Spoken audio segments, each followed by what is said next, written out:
Welcome to the Agents of the Unexplained. Grab your gear and let's journey into the mysterious world of cryptids and the paranormal. Get ready for an adventure into the unknown.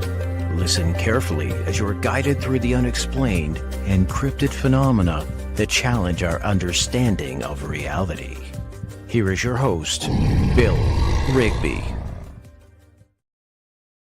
Hey everybody, I'm kind of excited because me and him discussed this before, and we just kind of my own fault. We didn't get connected, but I got Harley Owens on tonight. Before we get to him, some of you know that my wife had a small stroke. She is doing so much better, but she's still got a ways to go. She got to get the strength built up in her leg and in her arm. Thank goodness it didn't affect her face, but it did affect her arm and her leg, where her right leg doesn't work right anyhow, but then the left leg, so she could hardly walk. So keep those prayers coming. We appreciate it.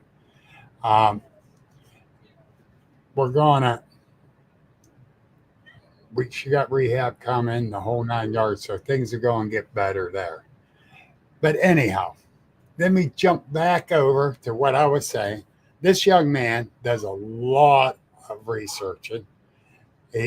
Now he's out there on the circuit, as I call it, talking about his experiences and that at different events. And I'm proud of him. He's 25 years old, and he's just head first into this. So let me bring him on. Hey. Hey, buddy. Glad you are here. Finally. Yeah, absolutely. We probably could have done this sooner, but, hey, we're making it happen here tonight, and just look forward to it, and, sharing some ideas and sharing some of my experiences and stuff like that. So we're going to dive right in, my friend. What was the last event you was at? The last event I was at was Myrtle Beast. Yes. Yes. I could not remember, even though I've been following you and I've seen where you've been. It's like, this kid's getting everywhere. Yeah. And I've got a slam pack schedule for the rest of the year too. This Saturday, I'm going to be at the Red River Gorge in Stanton, Kentucky. I'm not speaking or anything. I'm just going to be there to show face. Whoever sees me will see me. So, yeah, and that's the thing.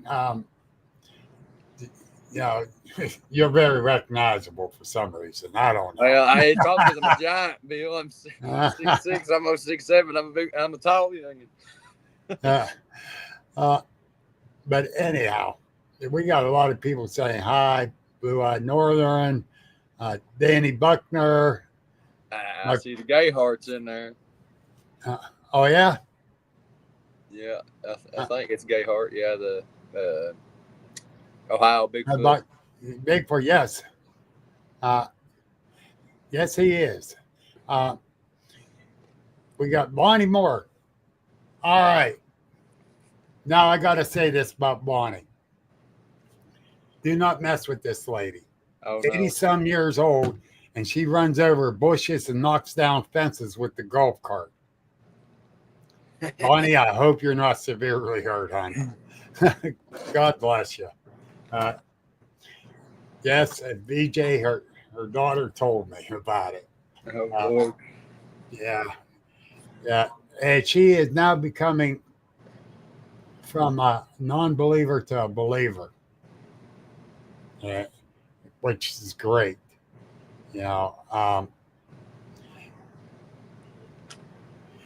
She goes, I really hurt, but I'll be okay. She is such a sweet lady too. When BJ was telling me, I'm like, oh my God. Hot Rod Bonnie. That's what we're going to call her from now on. But anyhow, thank you everyone for stepping out here. We appreciate it. But as we were talking uh, before the show started, you was out this weekend with a friend in the one area. Usually you guys catch something. Let's talk about that. Yeah, yeah. You know, first off, we started out in the original area that I started in. You know, we hiked up the trail, and we get up to the creek, and we find a log that's laying beside the creek, and every single one of the rocks that's placed on this log are heart shaped. Every single one of them. And I'm like, well, this is no coincidence. I'm like, there's a whole bunch of other rocks here. Who's going to sit there and waste their time to look for this many rocks that's heart shaped? And just place them all on this log. Right. My buddy Ryan's like, well, I would imagine Bigfoot. And I'm like, yeah, that's what I'm thinking too. And we were finding a couple tracks here and there throughout the area. And we go down to this other area that I took a team in April 25th through the 27th. It was me, Jessica Jones, and a bunch of others. We went down to that area, and we actually got some thermal video of an adult and a juvenile. And that'll be coming out in a film called Operation Smoke. I'm not sure when our release date is for that yet, but I posted it on TikTok and it blew up. So it almost got like 250,000 views. Wow. So, we're sitting there in that area, and we're being surrounded. And I told him, I was like, well, let's ease back out of here. I got a couple other things I want to show you through here, and then we're going to head over to my other area. He's like, all right. So we get back to the vehicle, and we head over to my other location. It's like a mile and a half down the main road, but it's still a pretty good little drive. And there's a couple of creeks that we had to cross driving back in through there. So we get parked, and I'm showing him around, and I'm showing him these claw marks that I had found last July. Now these claw marks, they're not little. They're 18 inches from claw to claw, and there's 5 claws that this thing had left. And I'm sitting there, and I'm like, what kind of critter could even do something like this? And it's I'm trying to pull up the picture here. I got my little green screen going. I like to show off some of my pictures here. But this, I showed him that. He's like, I don't know what that is, because he's like, Well, a bear. A bear. If you can't get it to come up, send it to me in Messenger, and I'll snag it and put it up. All right. I think I can get it right here. I just got to find it. Yeah, there it is right there. But this thing, like just the sheer size of this, it ain't even got all the claw marks in it, but there's 5 claws, and I've measured it from claw to claw, and it's 18 inches. Wow. So, if it's a black bear, it's the granddaddy of all black bears in the Great Smoky Mountains. You ain't a shitting. Because I'm like, this is something huge that done this. Here's these heart-shaped rocks. Every one of them rocks was shaped in a heart. Every one of them shaped in a heart. Especially that one right here. This one's just like a perfect heart. Every one of them. And so we get to an area where myself and my buddy Jim Powell from Fisher Spam's the Night's Watch. Yeah. He came out with me in March, and we seen a couple in this area too. And so me and Ryan are sitting up on this little knoll. So we're sitting on, and it overlooks a little valley area on both sides, and I'm looking one way, he's looking the other. And all of a sudden, we're sitting on this log, and I get just drilled by this infrasound. Like my ears were ringing, and it hit me real quick. And I go down, and I told him, I was like, them darn things got me. He's like, they zap you? I said, yeah. And I'm taking my hat off because it felt like my head was going to blow up. And so we go to leave, and where the vehicle was at was right there at the edge of a laurel thicket. And sure enough, they came up and touched the car. Our big fingerprints all over the side of the car and everything. And I was like, yep, they've been here. And so we hop in the car and turn around, and we come around this little curve to get ready to come back across the creek. And I see something sitting in the trail. And I stopped and I said, Ryan, I said, hang on a second. He said, what? I said, what? So I get out and I walk around the car and I get something back of mine, a tennis ball. I took his tennis ball back and I put it out at my other research area back in December. And they brought it back to me over at my other place when we were in there. It was just sitting right in the middle of the trail, in the gravel, not in the grass or nothing. How far apart the two research areas? About 2 or 3 miles through the woods. Okay, all right. So That makes sense. That makes yeah, sense. because like it was just so funny that it was just sitting right there in the middle of the road. I'm like, yep, they've traveled across the ridge and just brought it back to me because I figured the young ones would have liked it, so they just took it upon themselves to have it. 2-3 miles. That's nothing for them to travel around. No. I give them a 50-mile radius like a bear. Oh, it's probably double that. I would imagine. Probably, but they'll work one area so they don't deplete it. I did find this kind of interesting. I can be wrong, but I find this kind of interesting. Then they move over another little area and work it for food and whatever, and they just work themselves around. Yeah, absolutely. That makes sense. But from what I've noticed in this area, both of these areas, even though I've just been in this other location just 5 times, but they're always in there from December 7th till now, especially in my other area. They've always been there, and Right. I sit here and wonder, because I've not seen the first black bear. I've found poop every now and then, but I've not laid eyes on one. I know there's plenty of game, deer, turkeys, and there's an occasional elk every now and then. But other than that, there's plenty of food, plenty of water, because there's a creek through both of my research areas. There's different creeks, and so I know they got plenty of water, and then of course shelter. So I know that the laurel thickets through here, I'm sure you all have them up there as well. The mountain laurels, that's excellent cover for them. Yeah, they can. I've actually found several nests now. I originally just found one, but I've since found 3 or 4 other nests. What they've done is they've taken the mountain laurels and they've bent them around, and they've made a big bedding area underneath of it. Oh, that's sweet. I know that my setting was 15 feet away from me. Wow. And where I lived, up in the Chestnut Ridge area, I seen bears all the time. And when these people go to me and say, "You sure it wasn't a bear?"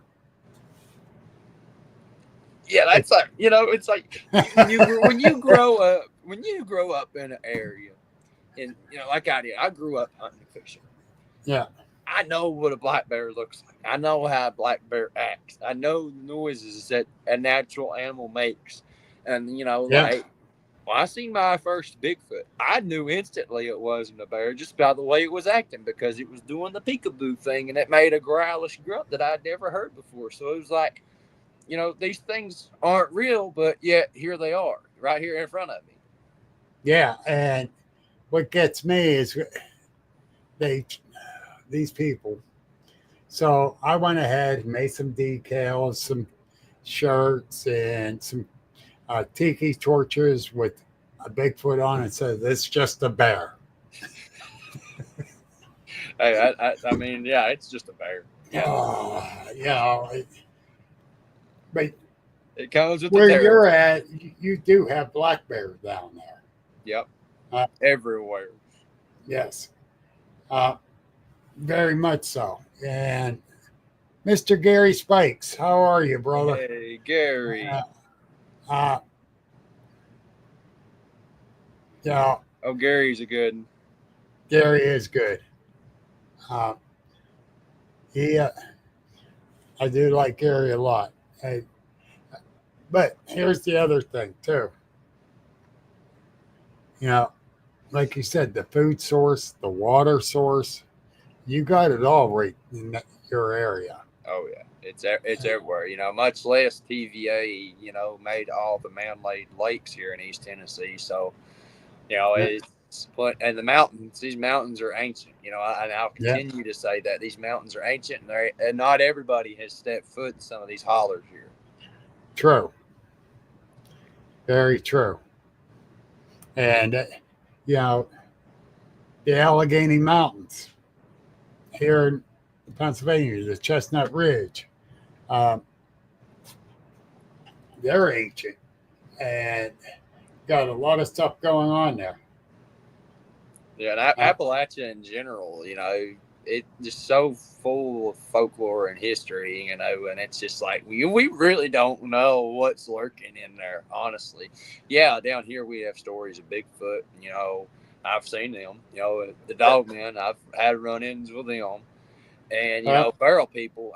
Thank goodness I ain't run across a feral person yet, but my stepdaughter's dad did. And he was pretty shook up by it. So yeah, feral people, and then you got stories of like the Spearfinger, which is like a Cherokee witch or something like that, and then all kinds of stuff, like all kinds of stories from different creatures here in these right. mountains. So it's like there's truth in these stories. Oh, very much so. And BJ goes, the Appalachia, Bill, we got them. Yes, we do. Um, but that's the thing, the old folklores, 90% of them, more than that, 99% of them are true. Yep. Are true. We didn't growing up. We never did close the blinds for no reason. We closed the blinds for a reason, and stuff like that. And then looking back at it, it's like, just looking back at it growing up, it's like, there's truth behind this stuff. Yeah. And much less, you don't whistle in the woods at night. If you hear your voice, no, you didn't. Like, there's all kinds of stuff, man. Yeah. And growing up, I took Bigfoot with a grain of salt. I didn't really believe in it. I was kind of skeptical about it. I believed in the Black Panthers though, because I heard one when I was real Oh, little. yeah. Me and my dad were out busting firewood, and we heard one scream. And it sounded just like a woman screaming. And Dad said, "Get in the house now." I said, "Why?" He said, "That's a panther." He said, "Get in the house now." I was like, "Okay, I ain't going. I ain't gonna argue. And so it was a high opener for me to, really realize that Bigfoot was real. And so I can't remember how old I was at the time, but we had about 15 or 16 hogs. And there was one night, all the hogs were going crazy and the dogs were going crazy. And so the next morning, Dad went down to the hog pen. All the hogs were dead. Now, mind you, all these hogs are about 250, 300 pounds. Every one of them were killed, not unalive, not eat on. And so we're sitting there, and it was either the same day or the day after was when, the guys in Georgia shot a Bigfoot, and they put it in a cooler and then it turned out to be fake or whatever. You're right. And so Dad was jokingly saying, "Oh, Bigfoot killed them hogs, unalived them hogs." And I'm like, okay. And, so just growing up after that, it was like, we don't really know what killed those hogs, unalived those hogs. It could have been bear, could have been panther, we really don't know. But all I remember, was Dad saying that those hogs are unalive for sport. So just for fun, I guess. And so looking back at it now and I just recently, it was back in April. It was April 19th. I was walking around down that old hog pen, and I had I had 5 of the dogs with me, my mom and dad's dogs. They're all blue heelers and Aussies, and all of a sudden they start going crazy. And I'm sitting there, I'm like, okay, those are barks that I've never heard them do before. And so I get to the point of where they had something treed, and I'm like, okay. And I get down there closer around, and it's real close to a cave that's on the edge of my parents' property. And I'm sitting there and I'm looking around, and I get to the point where I can see up in the tree. I see something black moving around. I'm like, okay. And I just took a picture. I blew up the picture, And I got a lot more than what I bargained for. Because I wish I hadn't took the picture because I didn't have a gun or nothing with me. I was honestly looking for hickory chickens on morel mushrooms. Yep. And I blew up that picture, and boy, it was that thing looking right at me. It was a dog man. It was up in that tree, and I was like, "Oh my gosh, I gotta get these dogs out of here." So I'm here. I'm sitting here trying to grab all 5 of these dogs. Much less I didn't have a leash, so I had to grab them all by their collars and try and get them out of there. All of a sudden, behind me, I hear something, and I'm like, "Okay, all right." So I just turned around and snapped another picture. There was another one on the ground with me, and I'm like, "Okay, so this is what got a hold of Dad's hogs. You know, it wasn't Bigfoot. It was dog man." And so I'm sitting there, and I'm actually just like, come on, dogs, let's go. And eventually, I finally get them out of there. But this is the one that was up in the tree looking at me. So you can see his ear right here sticking up. The other ear's behind the foliage, and he's peeking around looking at me. And so I'm just sitting there like, okay, all right, whatever. I'm getting out of here. And then this was the one that was behind me. So right here is his muzzle. That's his muzzle sticking out. Scott Carpenter got one that's on video that's similar to this one. He just barely peeks his muzzle out of the foliage. Like it's real crazy. Yeah. But he was up on a high wall up in behind me. But he's just barely peeking its nose out of the foliage. And I've got a I'm pretty sure you've probably seen it, but I've got a really, really, really good picture of one dog man. But this one, I got this one on April 28th of last year. It was me and my stepdaughter's dad. We went turkey hunting on a wildlife management area, 20 minutes from downtown Knoxville, right on the river. It's called Forks of the River. We went out, got out there early that morning, and sun started to come up, so we hit the trail. And we get to going down the trail a little bit further. We hit the owl call. Sun's barely starting to come up. You know, you can start to see sunlight. Right. And we had the turkeys gobbling off in the distance. And so we pulled it up on a map. We were trying to find where these birds were going to be at. We knew they were going to be out in the field strutting, you know. And so we get to the point of pinpointing these fields on the back of this property next to the river. So we start hightailing it towards those fields. We're going through the woods, and then we get to the point where we're going through a swamp. And so then we get to the point where we find these fields. Well, we hit the calls again, and ever since the sun had come up, they'd shut up. I told him, I said, all right, let's go. He said, why? I said, because these turkeys ain't going to do nothing. I've never hunted this property before, so I didn't really know what to expect. I said, well, I know one thing. I'm not hunting this again. He said, all right, let's go. So I remember distinctly on the back of this property, there was a shed that they had the tractors and stuff parked in for mowing these fields down. So we just headed back in the woods right there behind this shed. And there was an old dried up creek bed that ran up this holler. And so we were walking up this creek bed. And I noticed 10, 15 yards into the woods that something started pacing us. I'm like, oh, great. This is just what I need. You know, something like this to happen with him with me right now, you know. And because he knew I did the research and all that stuff. And I'm just like, you know, he's got to hear this. So, like, I never did say anything for about 20 minutes. And we're still to the point where we're going up the creek bed. And we get to this point of where a hiking trail runs straight across this creek bed. And so we get to that point. There's a fallen tree that we had to pull ourselves up out of. So he's about 6'2", 6'3", so he had to climb up a bank a little bit to grab a hold of the tree. And so I reached up, pulled myself up behind him. We got about 30, 40 feet away from the creek bank. And he said, Harley? I said, yeah. He said, something's following us. I said, yeah, it's been following us for about 20 minutes. He said, what is it? I said, it's probably Bigfoot. He said, are you serious right now? I said, yeah, it's probably Bigfoot. I said, it's bipedal footsteps, ain't it? He said, yeah. He said, it sounds like it. I said, all right. He said, what are you going to do? I said, I'm going to take some pictures. He said, seriously? I said, yeah. So I turned around, took a picture to the left, took a picture straight in front from the creek bed where this thing was at. And then I took a picture to the right. And I said, all right, let's go.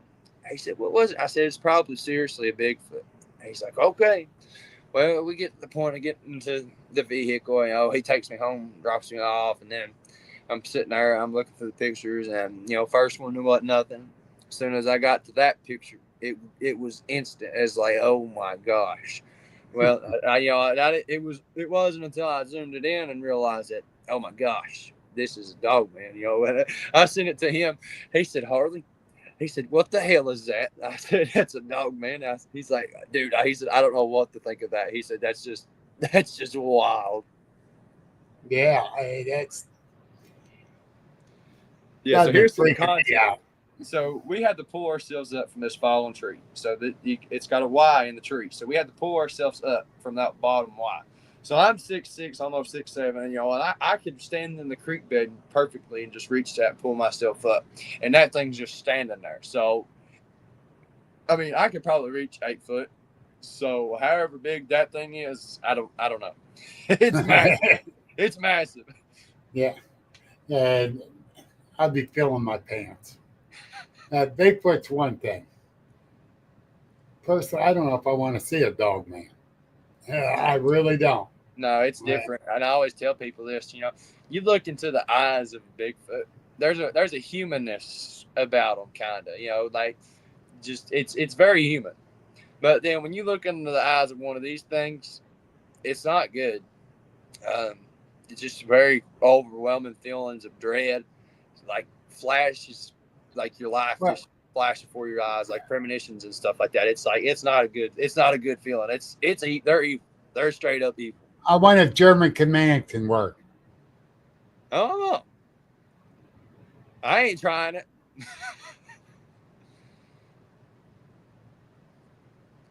Oh my God. I don't know. That's the thing. You know, there's so many different stories out there about the dogmen and how vicious they are, but I'm still wondering, will they listen to some commands like we do with shepherds, German? I, German. I mean, I don't want to be the one to try it and say the wrong thing, and piss it off because, well, I mean, they wouldn't have much to eat off of me anyway. I could be a toothpick. That's about it. Yeah, you be a large toothpick. I'll be a small one. I'm a twig they snap from one bite. But let's see. Let's try. yeah, this is one of my Bigfoots that I got. I got him December 9th of 2024. I was in my normal area. I had the feeling that I was being watched. I never turn around because always when I have the feeling I'm being watched, there's always something. And that's why I always tell people, if you're not recording behind you, you're missing out on a lot. Yep. And Scott Carpenter nailed that to the T. And I kind of picked up the mantle where he left off. And it's just unbelievable. Getting stuff like this. Much not knowing what's behind you, and it just sheds a whole new light on getting evidence. Well, I know one thing. You got yourself a good mentor in the dogman world, for sure. Martin Groves. He's the best out there, I believe. Yeah, he is. He is, and I'm looking forward to moving out that way. I'm leaving East Tennessee and I'm moving to Middle Tennessee. I'm going to be about 30 minutes from the LBL. I'm going to keep my camper down here though, so I can still research out here. But I'm going to be hitting the LBL hard. Ooh. But Martin could really use some prayers. Yes, and he can. I talked to him on the phone for about an hour today, and he really needs prayers, y'all. So just please continue to keep Martin Groves in your prayers. Yeah, please do. He's a great guy. He needs them. And I like what Gary just said. Not all dogmen Bigfoot are bad. Some are good. Well, I don't like to judge a book by its cover, but I go in with the open mindedness, and I don't trust none of them. I don't trust any of them. All right, my theory is, a lot of people got dogs as pets. Yeah. It's all how they're trained. These dogmen are not trained. I don't care. Yeah, and then you have this debate, like Bigfoot and Dogman are always fighting and stuff like that. That's not all entirely true. No. Now, in my area, there's Bigfoot and Dogmen and all kinds of other crazy things. Like, all this stuff is. But the thing is, too, okay? They might get in a fight. And I ain't going to put money down on either one to be winners because there's always more than one. Yes. And they'd be fighting like a pack of wild animals. Come on. But no matter if it's Bigfoot or Dogman, you got to treat them with respect and keep your distance, even though mine was 15 feet away. That sucker was sneaking up on us. I really believe that. But you got to show them the respect, and especially with the Dogman and with any predator, do not stare them down. No. They're not. Yeah, they're not Judy, you're right. They're not Harry and the Hendersons. Don't listen to a movie. No. The Gugwees is a whole nother story. Judy Wheeler is saying, and she's 110% right. Yeah, that's something I hope I never run into. Yeah, but I will say that in my area, there's all kinds of crazy stuff. I've been finding 3-toe tracks recently. I hear clicking noises. Like if you watch the Predator movies, that's eerily close to the kind of clicking noises that I hear in the woods. And it's like, you're not the only one that says that. And it's like, is there a predator out here with me? But this guy right here is what made this clicking noise. So I don't know what this thing is. I have no idea, and it's only speculation from there, but I don't know if it's going to pull up the whole image or not. Yeah, there we go. Right there. That guy right there was making the clicking noises behind me. And, I have people telling me it's a gray, a reptilian. I don't really know. All I know is that thing. It looks like a gray. Yeah. It really does. And that's one thing I don't know. Like, all I know is it left a 3-toe track, because as I was sitting there looking at the 3-toe track, my camera got that behind me because it does a real quick boof and then just goes right back. Like, it was so quick. Like, I went frame by frame by frame, and then I managed to just get it because it literally peaked out so fast and then just went right back. And this is the track right here. The track was about as big as my hand. It's a wild looking print. It's got 3 toes though, which is I don't know. It's wild. And my wife said it looked like a dinosaur. It could be a reptilian. Yeah, that's something. From that first picture, it looked like a gray, but I could be 110% wrong. Yeah, I don't know. All I know is it's something scaly. Hey, Paranormal Fellowship, my man Sparky, he's out there. And he says Bigfoot will kick Dogman's ass. Possibility. If it's a lone Bigfoot and he ain't got no other ones with him, if there's a pretty good sized Dogman and it ain't alone, I'd like to think my money's on a pack of Dogmen against one Bigfoot.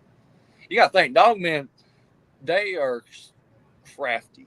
They're cunning, and Bigfoot are too in their own right, but canine instincts in an upright creature, that's pretty terrifying. Yeah.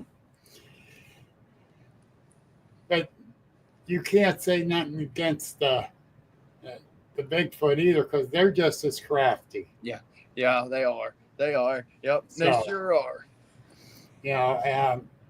Do I want to deal with researching Dogman? I will. They kind of just showed up. I want to go out there and research it. Hell no.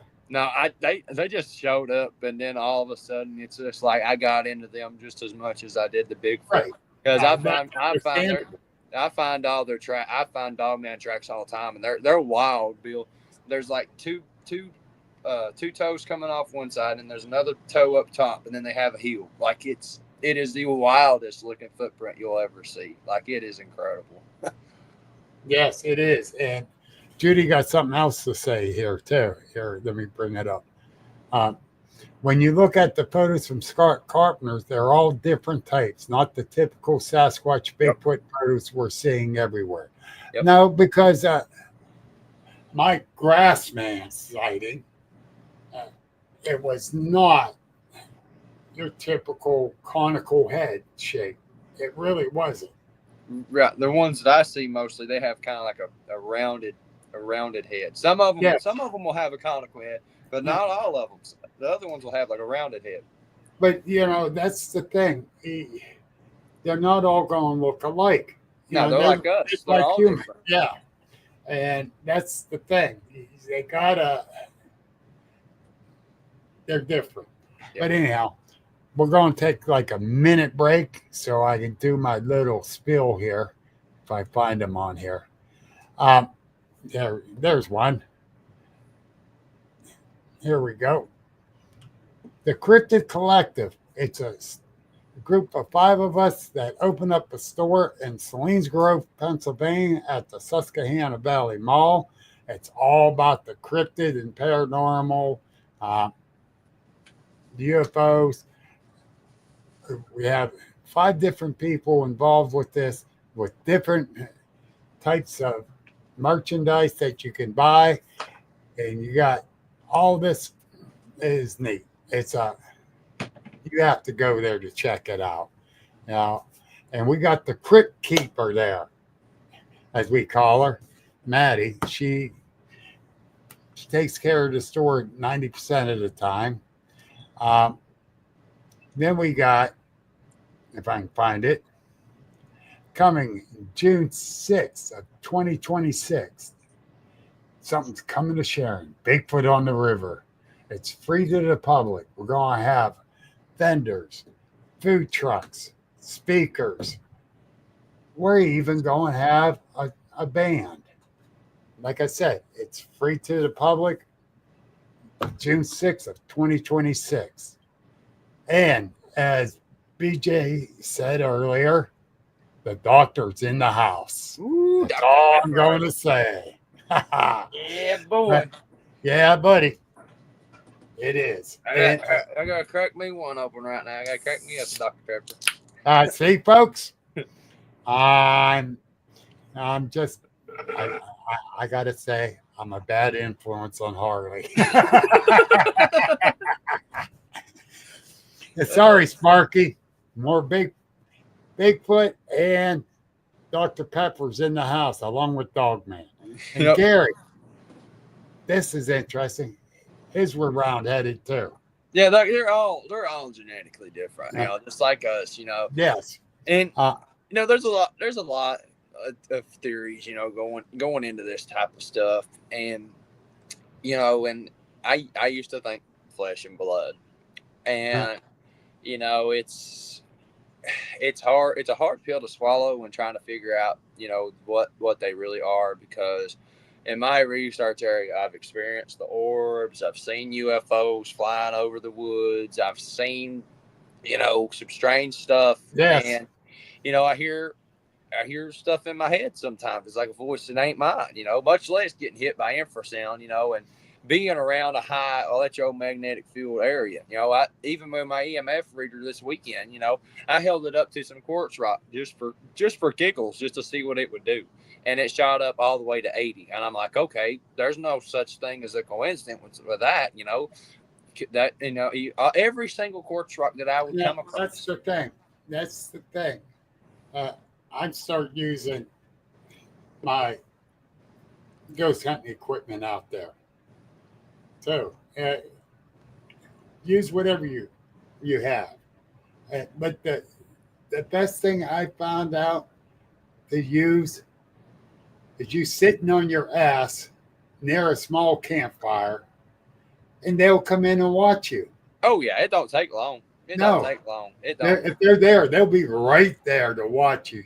Yeah, we are their sideshow. Yeah, you give them 15, 20 minutes, and they'll be right there on top of you. And and now that's what I always tell people when they come out with me. I'm like, keep your head straight, have good intentions. be negative or nothing. Just come out, enjoy the woods. And when I tell you to sit down with me and we'll be quiet and we'll just listen. I said, because they always come. When Ryan was with me, even, we heard them. They were going all around us in circles. We could hear them walking and stuff like that. And it's whenever I started looking into what they could potentially be, it was like it hit me like a train.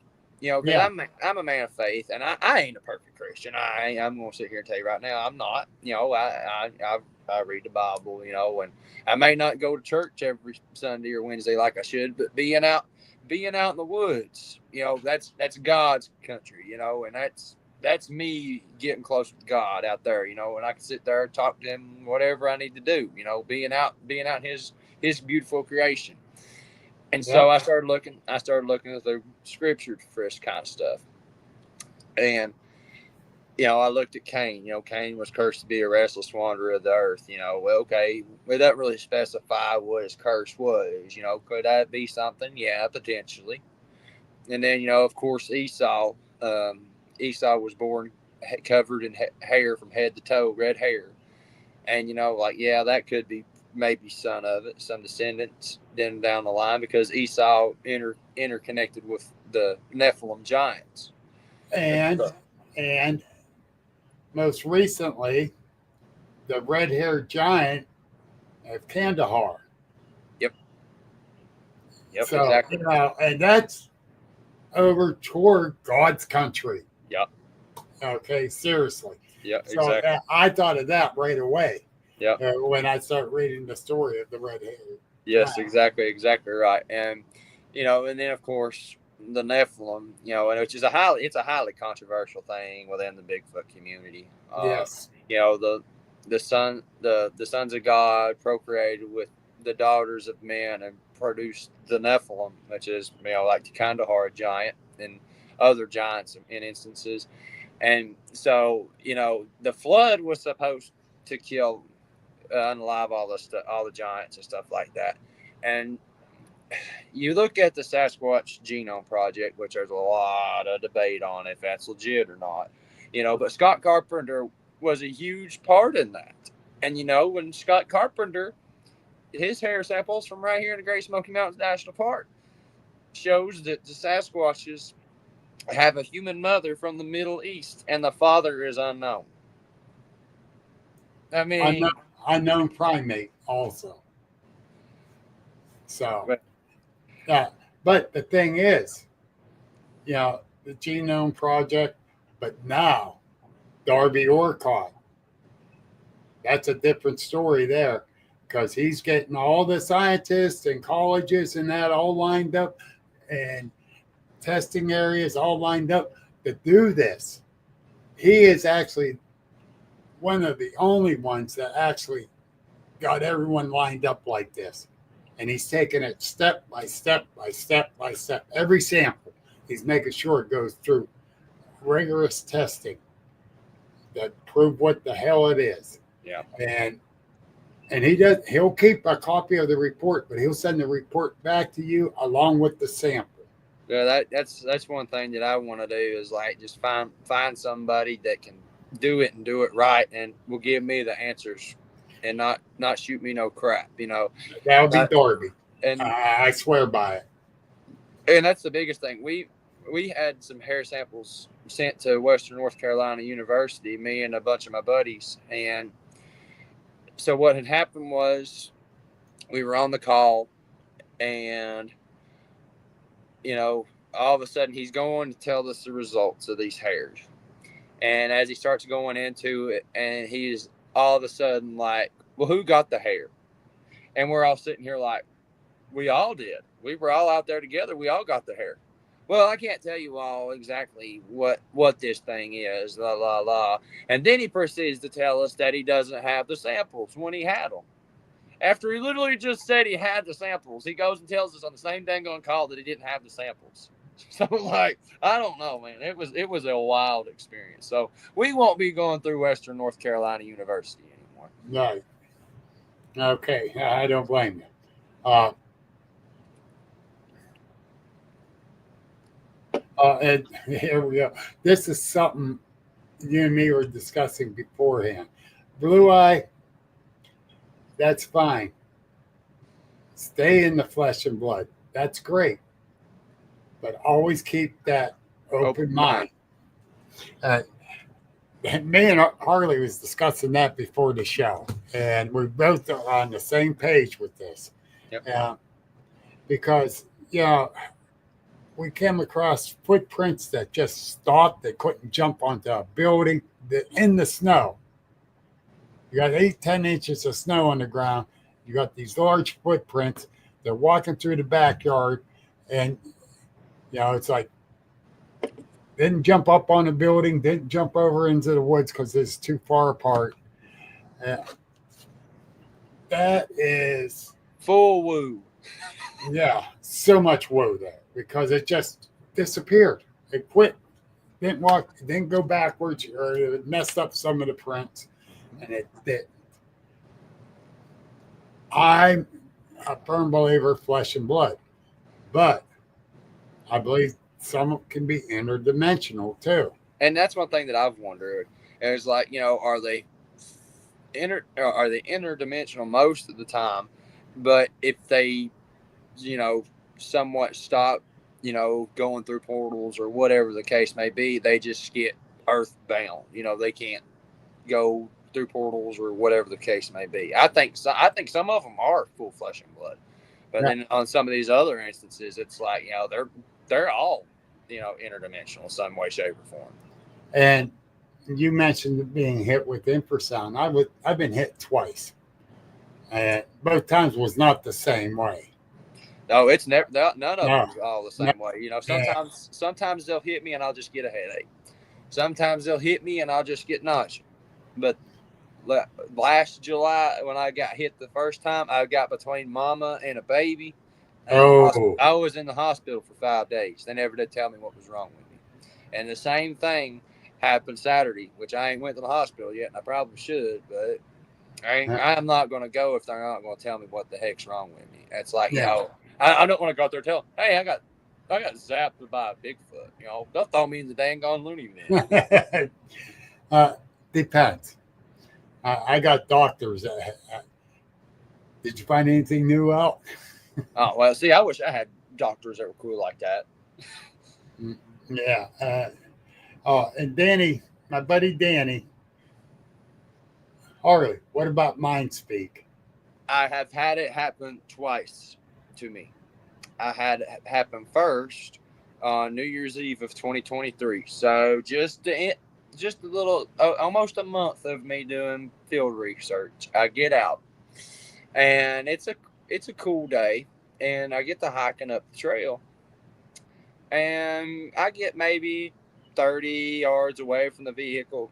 I hear a voice in my head say Jerome, just loud and clear, Jerome. And I've done a complete 360 because I thought somebody was right on top of me, and I'm looking around, I'm like, there's nobody here. And I get to going further up the trail a little bit, and I look to my left, and there's an X, and I'm like, okay, there's some kind of correlation with that, I would think. And I look up what Jerome meant. It's ancient Greek for elder or guardian. And I'm like, oh, so that's what the X's mean. That's probably a marker from the elder or alpha or however you want to look at it. The second time I experienced it was just on our last little outing trip with me and all those other people that came out. And you'll see this all in the film, how it all unfolded. So what had happened was, after everybody else had left from that area of all the intense activity that was starting to happen, it was me and Brian. We were sitting in a nest. We got inside of their nest, and we was sitting. We went lights out, and then it was Kevin, Drewski, and Doc. They were sitting on behind us about 30 yards, and so we're all sitting there. And mind you, we're having walkie interference and all this stuff, and so we had a glow stick out. sitting on this old hog trap that's out here in the middle of the woods. No way this hog trap got out here by itself. And so this glow stick's sitting there. Something picks up the glow sticks and moving it around. And so we're sitting there and we're like, are we going to engage this or what? And we're finally getting to the point where we're going through on walkies and we're like, we'll just sit here for a minute. All of a sudden these dogs started barking over in the distance. And the next thing you know, there's something hollering with the dogs. And I looked at Brian and I said, well, that's not a dog. He said, no, that's not. And so where we were sitting, I turned around and I hit my elbow on a log that was sticking up right there. And I said, oh, shit. Brian said, what? I said, I hit my elbow. All of a sudden, we hear doof, a big rock landed right beside of us. And I looked at him. I said, we just had a rock thrown at us. And that glow stick's still over, moving up and down. And then it drops it and picks it back up. And so we go over there to where the glow stick was at. We all start running towards it.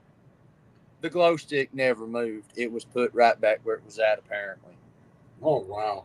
And so we get to the point of where we're coming out of this area, and there's a holler that shoots down to where we were at, and we were sitting in this other holler.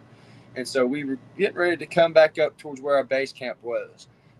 My ears start ringing, and everything just gets cloudy.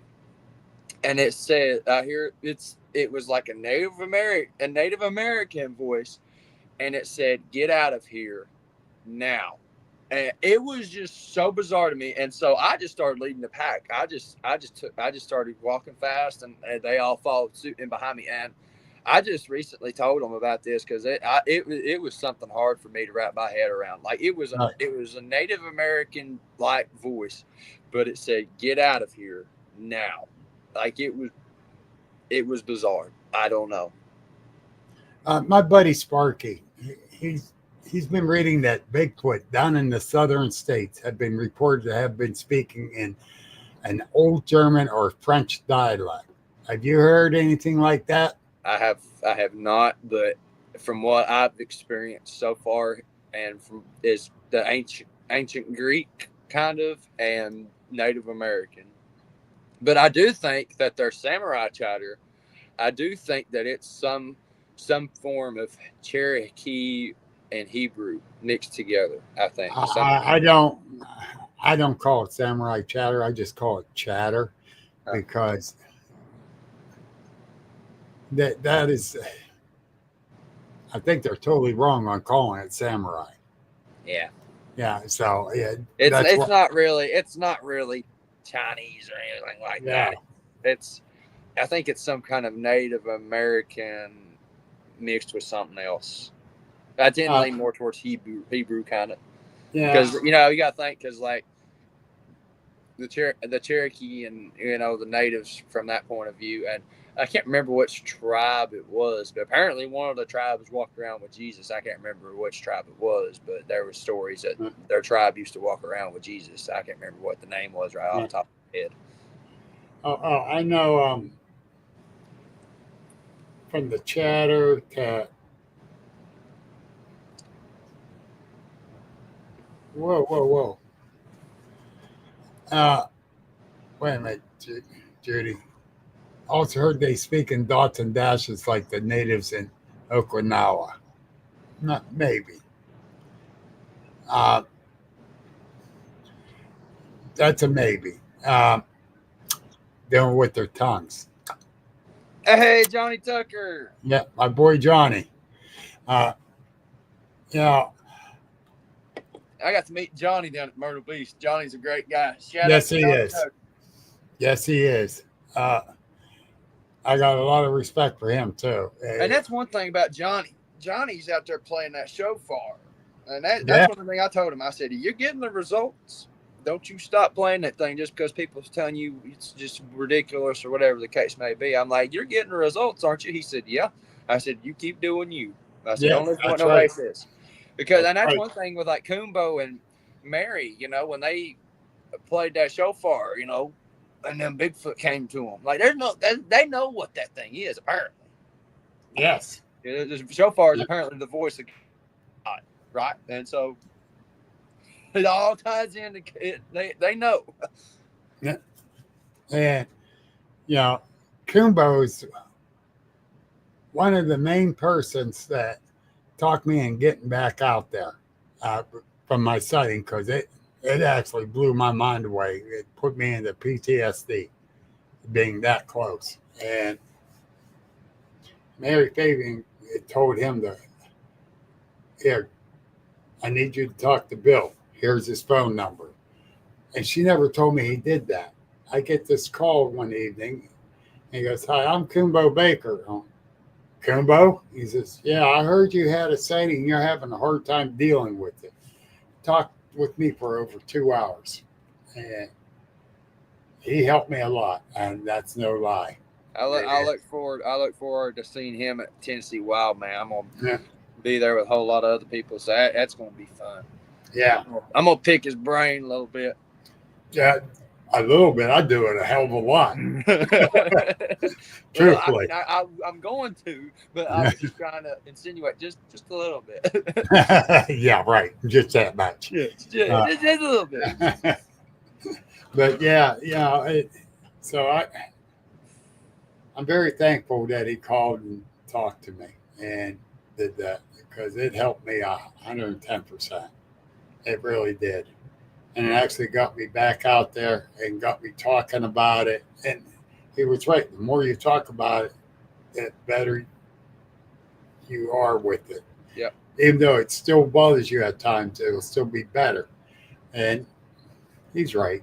I mean, it's still every time I see one, it's just like, how are you here? Like, it's just, Yeah. You know, I've seen the first one was an eye opener, but it just seems like every time I see one, it's just like, right, it's unreal. It's just it shouldn't be here, but it is. I was asked shortly after my sighting, how are you going to react once you see another one? I don't know. I really don't. The fear is still there. Don't get me wrong. The fear is still there, but it's just like, you know, you don't know what to expect from what it's going to do. You know, it could just walk away from you. It could run away from you, or it could come towards you. Like, you just don't know. That's it. You don't know, and believe me, at 15 feet, I don't want to be that close again. I don't blame you. I don't think I could be that close. I couldn't. Now that's been 4 years. I was 62 years old, and I ran pretty damn fast backwards without watching where I was going on a trail without falling down till I got back to the other two. Yeah, So, that's pretty good for an old man. that's pretty dang on good. Yeah. But like I said, the dog man, that's just the dog man and Bigfoot, all of us stuff is just, it's insane to think that it's real when it really is. Like, and it makes you wonder, what else are we not seeing and understanding? Like, Exactly. And I had a couple call me a while back. They were driving through Gatlinburg, and they said that they weren't the only people that seen this. They said they were driving down the road in Gatlinburg, and this thing starts flying in and out of traffic. And I'm asking them, I was like, well, what did it look like? Blah, blah, blah. And they said it was a dinosaur. I said, a dinosaur. They said, yes. They said it was flying in and out of traffic in Gatlinburg. And they said they weren't the only ones that seen it. And so I started sending them some pictures, because I'm a dinosaur nerd at heart. I love Jurassic Park. I grew up loving it. I was hiding behind the couch when I was little watching it. And so I was like, I started sending them pictures, and they're like, that's what we seen. And I was like, oh my gosh, we don't really know what all is in this world. We can't begin to comprehend and understand it. You know, who's to say that these portals, you know, don't go through time or whatever, you know? And well, I took a report when I was down in Fayette County. I was going to speak down there, and this guy said, I need my wife to come talk to you. Some big bird flew right over the car where she almost wrecked it. Oh, okay. She came with her friend that was riding with her, talking about this bird, and they described it. Look, it was a thunderbird, and it's like, holy cow! And my first question was, your husband says you all drink. How much did you have to drink that day? She says, none till we got to my house. But so yeah, we don't know what's out there. I try to cover all the bases. And I told her I'm not being ignorant, asking how much you had to drink, because that could be part of the story here. You're right. Yeah, absolutely. Yeah. And that report was awesome. Yeah, it really was. And I turned it over to the Fayette County Bigfoot Project in Pennsylvania, and because that was their area. And it happened right down the road from where the event was at. Wow. Yeah, and the week before at that, that's like, oh, wow. But That's what I'm saying. Like, we really don't, we can't really begin to understand and grasp how big the world actually is, and what's being hidden. Like the giants in the Smithsonian, where did those go? Where'd the bones go? Like, seriously. They said they destroyed them. Yeah, I'm not buying that. I ain't either. It's a huge cover up, and it's just it's hiding history. Yep. They don't think the public's ready for it. Well, guess what? Bigfoot's mainstream. Yeah. They're the evidence. Yeah. That won't happen. That won't happen though. And you know what I got to thinking about? You know how you see Smokey on TV, right? Yeah, he has the head of a bear. But you look at his hands. He don't have hands like a bear. He has hands like a human. Yes. And so it's like, is that kind of like a soft disclosure for Bigfoot being real, or is this like, just a bear? I never thought of that one. And that's what I got to thinking about the other day myself. I was like, man, Smokey has hands like a human. And I'm just sitting there like, Smokey's a Bigfoot. Oh, God. Leave it to you, Harley. Yeah, leave it to me. Leave it to me.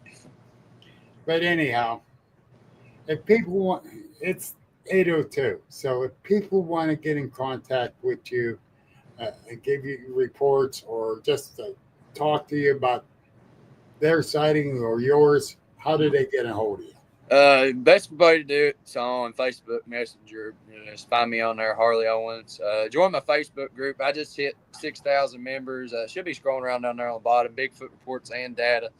I actually just recently started my own research organization, Tennessee Cryptids Research and Investigation. So anybody here in Tennessee or wherever need help on your property, I'll be more than glad to come out and help see what you're dealing with out there. So, yeah, absolutely.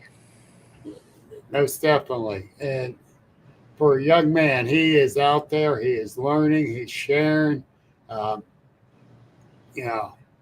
Definitely got to follow him. Yeah. But anyhow, if you haven't already, like and subscribe, please. And next week, Harley brought up about the Dog Man. Well, I'm going to have Vic Condiff on talking about Dog Man. So it's... Oh, Vic. Yeah. So this is going to be interesting. I'm looking forward to that one also. And I was really looking forward to have Harley here. I'm going to end up bringing him back here probably this coming fall. Yep. Yeah. And see what else is happening with them. Yep. And we'll go from there. I'll be living out towards the LBL, so I should have some stuff to talk about from out there. Oh, here we go again. Rubbing it in that he's moving near the LBL. I ain't rubbing it in. I'm scared shitless. Oh, yeah, no, you ain't, because you wouldn't be moving there. Well, I mean, yeah, that's true too. You got me, Bill. You got me. You can't BS me.